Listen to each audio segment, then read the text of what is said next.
अगर मोक्ष पाने के लिए सब कुछ छोड़ना ज़रूरी होता तो लाहिड़ी माशे सरकारी नौकरी क्यों करते थे? अगर अध्यात्म सिर्फ जंगलों में मिलता है तो आम परिवार में रहने वाला इंसान कैसे ब्रह्म ज्ञान को प्राप्त कर सकता है? आज की ये कहानी न किसी चमत्कार का प्रचार है, न किसी बाबा की महिमा। आज की ये कहानी उस सच की है जो आपके जीवन की दिशा को बदल सकती है। लाहिड़ी माशे का जन्म 1828 में बनारस के पास हुआ था।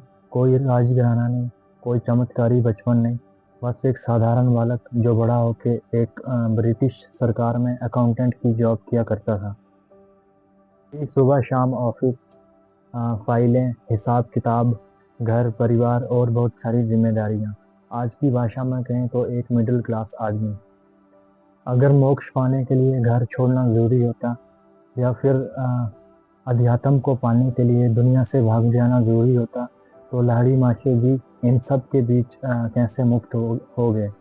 से शुरू होता है अध्यात्म का रहस्य।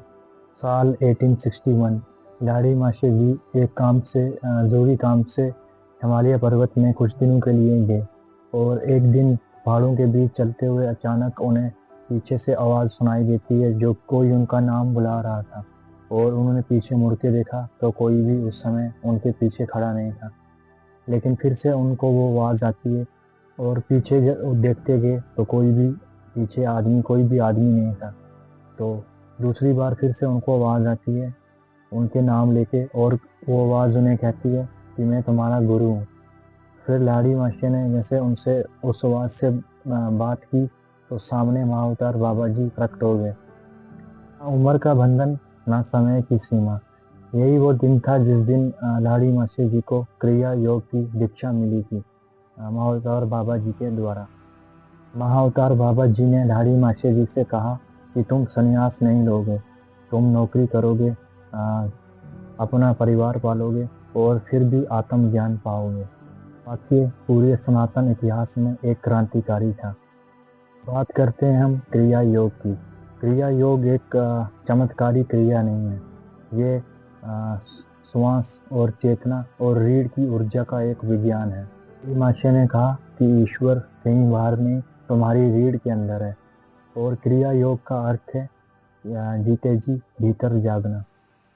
बात करते हैं कैसे नौकरी के साथ वो साधना करते थे, कैसे संभव था उनके लिए नौकरी के साथ साधना करते रहना।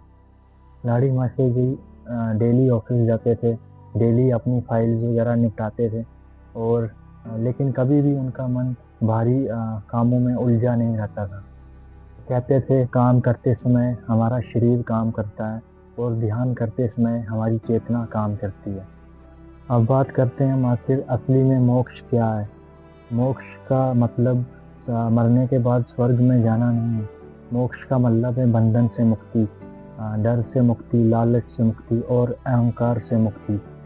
और लाहिड़ी माशे इन सभी से मुक्त थे, वो भी जीते जी। लाहिड़ी माशे जी के बीवी बच्चे थे और समाज था और ऑफिस भी डेली जाते थे, लेकिन फिर भी उनकी चेतना हमेशा समाधि में रहती थी। 1895 में लाहिड़ी माशे जी ने अपना शरीर त्यागा, लेकिन उनके शिष्य अभी भी कहते हैं कि वह उनकी मृत्यु नहीं हुई, क्योंकि जो मुक्त हो जाता है वो जीने और मरने से परे हो जाता है। उन्होंने अपने जीवन में कभी भी चमत्कार की बात नहीं की, वह सिर्फ चेतना की बात किया करते थे और सत्य की बात किया करते थे। अगर वह समाज में रह के मोक्ष प्राप्त कर सकते हैं तो आप भी कर सकते हो। अगर आपको ये वीडियो अच्छी लगी तो प्लीज़ लाइक, कमेंट, शेयर और मेरे यूट्यूब चैनल को सब्सक्राइब ज़रूर करें।